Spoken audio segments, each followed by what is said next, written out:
오늘은 이사야 26장 1절에서 26장 전체와 27장 1절까지 함께 묵상을 하도록 하겠습니다. 26장 1절에서 27장 1절까지의 말씀, 저와 여러분이 한 절씩 교독하겠습니다. 그 날에 유다 땅에서 이 노래를 부르리라. 우리에게 견고한 성읍이 있으며 여호와께서 구원을 성벽과 외벽으로 삼으시리로다. 너희는 문들을 열고 신의를 지키는 의로운 나라가 들어오게 할지어다. 주께서 심지가 견고한 자를 평강하고 평강하도록 지키시리니 이는 그가 주를 신뢰함이니이다. 너희는 여호와를 영원히 신뢰하라. 주 여호와는 영원한 반석이시미로다.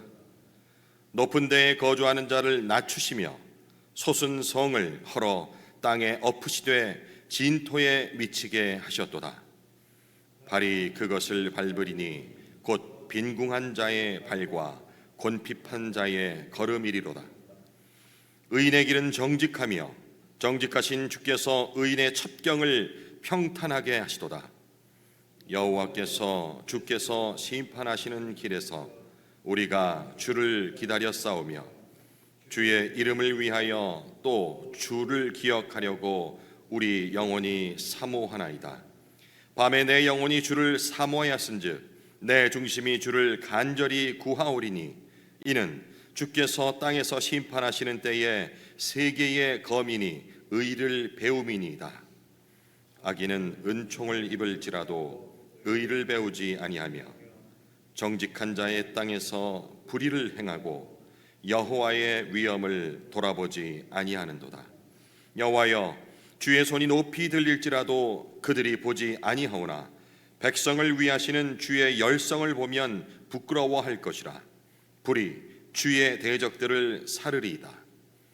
여호와여, 주께서 우리를 위하여 평강을 베푸시오리니 주께서 우리의 모든 일도 우리를 위하여 이루심이니이다.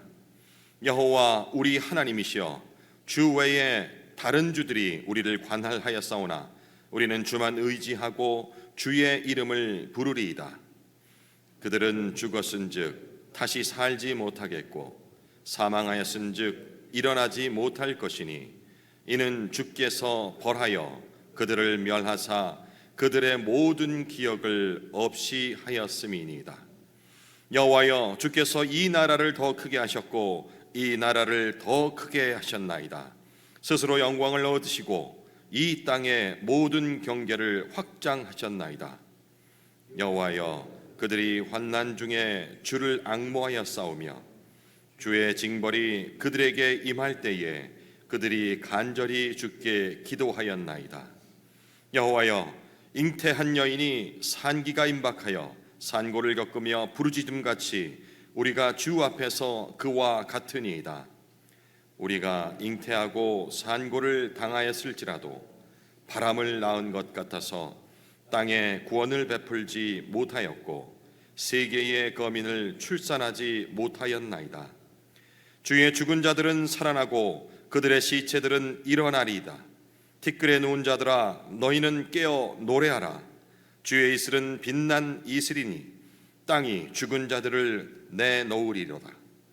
내 백성아, 갈지어다.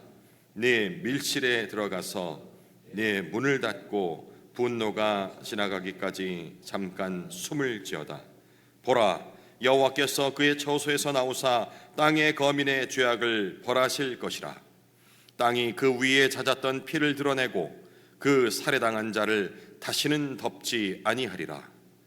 그 날에 여호와께서 그의 견고하고 크고 강한 칼로 날랜 뱀 리워야단 곧 꼬불꼬불한 뱀 리워야단을 벌하시며 바다에 있는 용을 죽이시리라. 본문 내용이 좀 길기는 합니다. 부지런히 한번 살펴보겠습니다. 익히 함께 예배를 드리면서 아시겠지만 전 찬양을 부르다가 자주 우는 편입니다. 때로는 회개 눈물일 때도 있고 때로는 벅찬 감격을 주체하지 못해서 울 때도 있습니다. 길고 화려하고 멋진 미사일과 거친 혹은 본질을 짚는 듯한 논리적인 그런 어떤 여러 말들보다도 저에게는 이 멜로디 위에 얹힌 그 가사가 진솔한 나의 고백이 되고 내 영혼을 흔들기 때문에 하나님의 음성으로 다가오기 때문에 그렇습니다. 오늘 본문에서 이사야 선지자가 바라보는 지금 백성들 미래의 일입니다. 마치 해산의 고통이 임박한 임산부처럼 몸부림치며 부르짖고 있었습니다. 이렇게 절망에 빠진 백성들에게 하나님께서 먼 훗날 임할 그날 예수 그리스도가 이 땅에 다시 오실 그날의 노래를 지금 미리 들려주고 계신 겁니다. 미래의 구원을 지금 현실에 그들의 고난 속으로 끌고 와서 영원하신 반석이신 여호와만을 바라보며 선포하고 계시는 겁니다. 본문 1절에서 선지자는 장차 유다 땅에서 부를 노래를 이렇게 소개하죠. 1절 그날에 유다 땅에서 이 노래를 부르리라. 우리에게 견고한 성읍이 있으며 여호와께서 구원을 성벽과 외벽으로 삼으시리로다. 우리 앞선 장에서 나왔던 이 성벽은 세상이 쌓아 올린, 우리가 인간이 쌓아 올린 그러한 성읍이었다면 지금 얘기하는 이 성읍은 다른 성읍입니다. 영원한 성읍이 되겠죠. 이 견고한 성읍은 인간의 돌과 흙으로 만든 성이 아니라 하나님의 구원 그 자체가 바로 성벽과 그리고 성벽을 보하는 그 외벽이 되는 그러한 도시, 나라, 성읍이 되는 겁니다. 그리고 이 성읍에 들어갈 수 있는 자는 이어지는 2절과 3절에 신의를 지키는 의로운 나라 곧 심지가 견고한 자라고 얘기를 합니다. 2절 너희는 문들을 열고 신의를 지키는 의로운 나라가 들어오게 할지어다. 주께서 심지가 견고한 자를 평강하고 평강하도록 지키시리니 이는 그가 주를 신뢰함이리이다. 저도 사실 이 나라라는 하나님의 나라, 물론 하나님의 나라 자체를 어떤 경계가 지어져 있다라고 생각한 적은 없지만 그냥 나라라고 하면 성경에서 나오는 나라라고 얘기한다면 지리적이나 공간적인 개념을 자꾸 생각했던 때가 있었습니다. 그러면은 이해하기가 좀 힘들어요. 성경에서 말하는 나라라는 그런 개념이. 하나님의 나라, 이것은 지리적 그런 경계, 방금 읽은 2절에 의로운 나라라고 지금 표현되어 있잖아요. 이 역시 그 공간적이나 또 지리적인 그런 경계의 그 위치를 나타내는 개념이 아니라는 생각을 가지고 읽으셔야 합니다.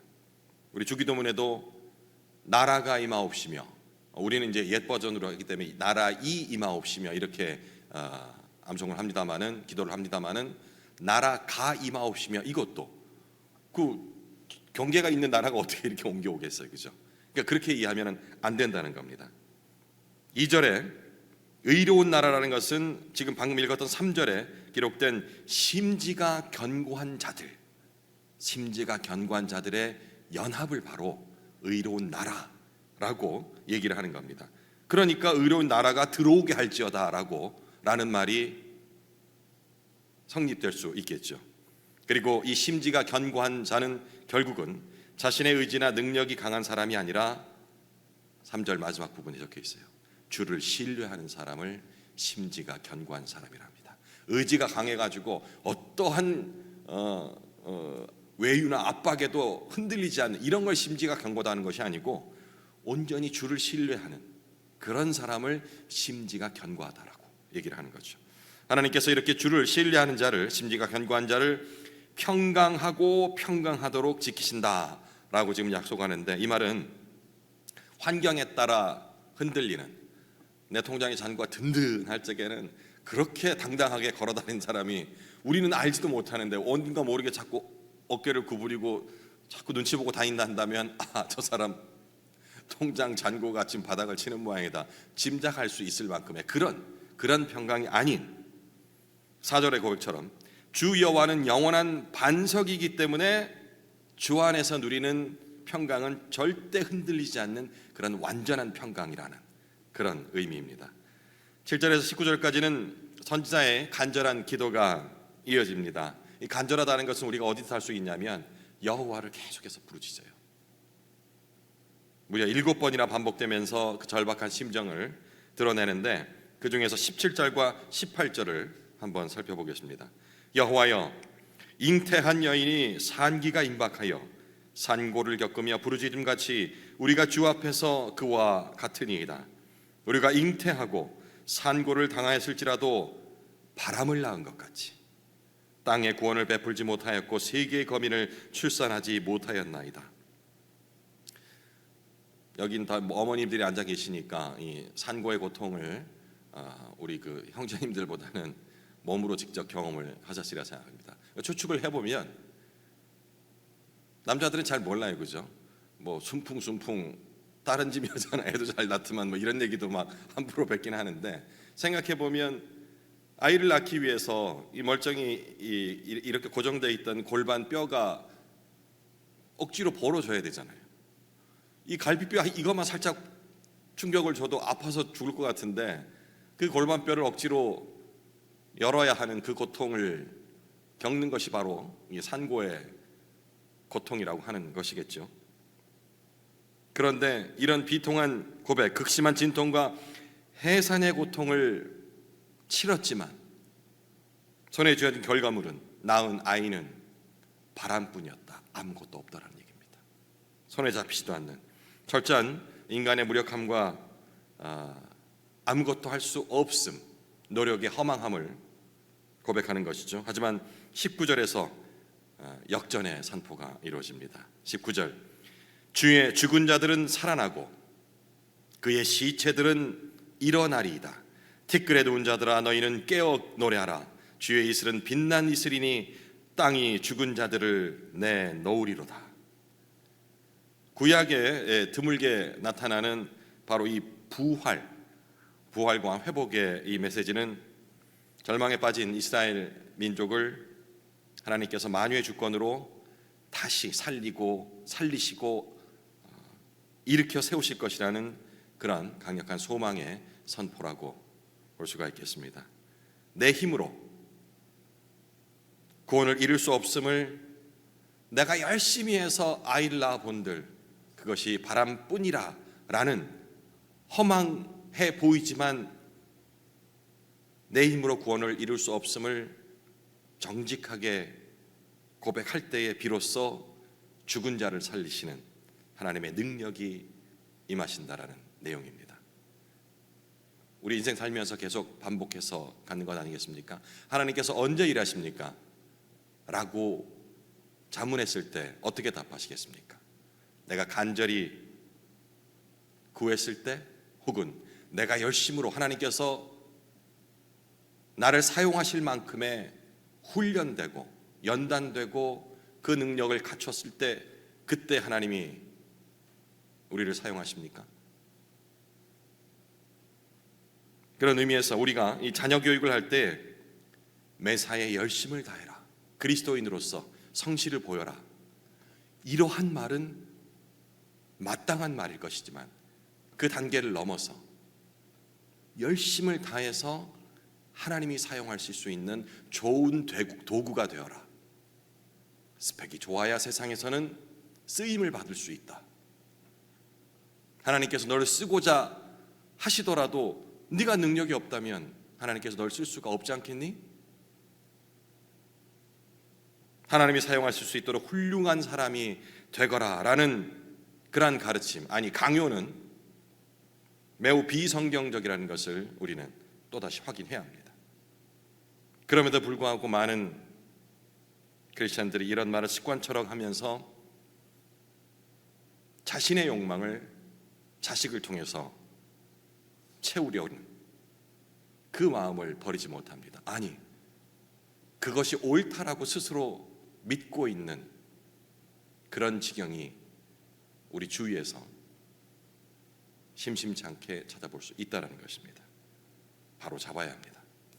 말씀 안에서 하나님은 내가 아무것도 아님을, 나는 아무것도 할 수 없는 존재임을 정직하게 인정할 때 그때 일하시기 시작한다는 사실을 내가 먼저 깨닫고 자녀들에게 전수를 해야 합니다. 그래야 교만해지지 않습니다. 이제 하나님께서 고난 속에 있는 백성들에게 최종적인 명령을 내리십니다. 20절, 내 백성아 갈지어다 내 밀실에 들어가서 네 문을 닫고 분노가 지나가기까지 잠깐 숨을 지어다. 하나님 지금 백성들에게 가라, 들어가라, 닫아라, 그리고 숨어라 라고 지금 명하고 계시죠.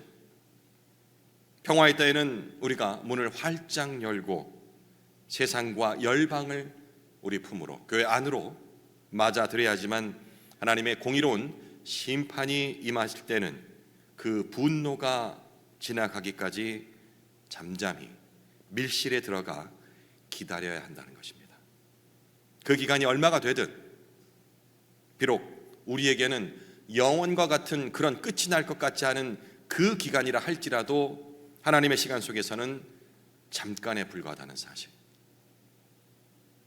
리워 야단이 이제 27장 1절에 등장을 하는데, 리워 야단은 하나님의 백성을 괴롭히고 외업하는 그런 세상의 모든 악과 대적을, 그들의 세력을 상징한다 정도로만 이해를 하시면 되겠습니다.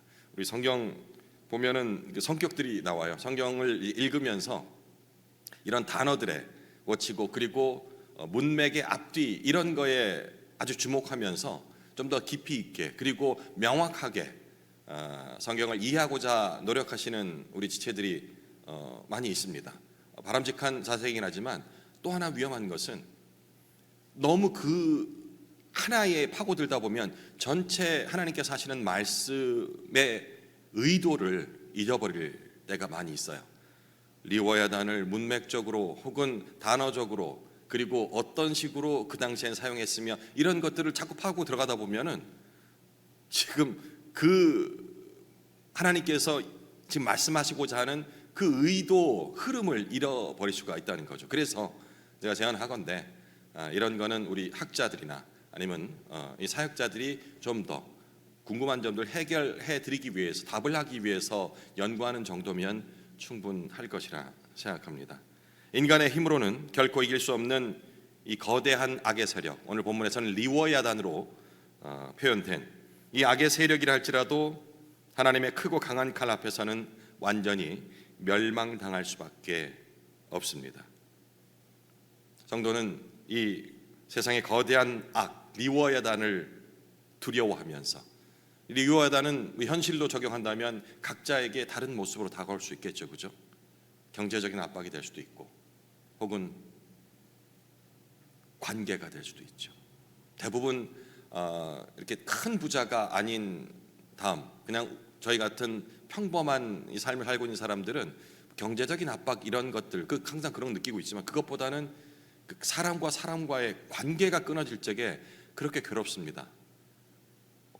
오늘까지 그렇게, 어제까지 나랑 친하게 말을 섞었던 지체 아무 말 않는 그 싸늘한 표정 때문에 너무 속상하죠.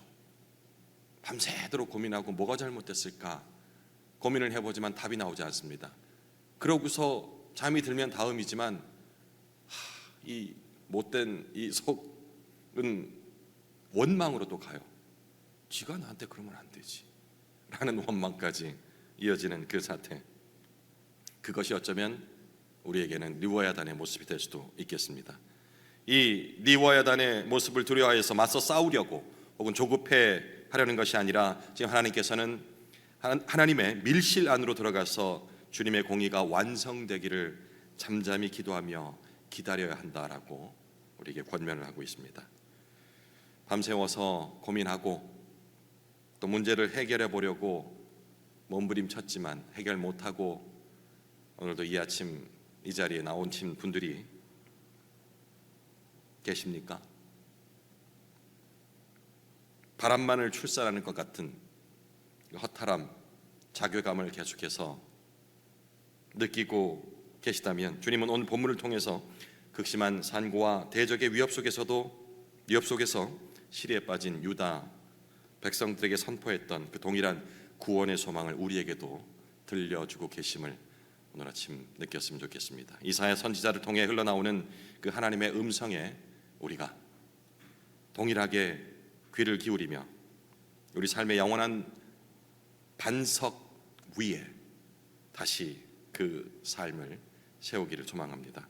오늘 하루도 영원한 반석이신 주 여호와를 끝까지 신뢰함으로써 주께서 주시는 이 완전한 반석 위에 있는 완전한 평강 안에서 승리와 최종적인 회복의 노래를 우리가 함께 부를 수 있었으면 좋겠습니다. 개인적으로 묵상 이어가시겠습니다.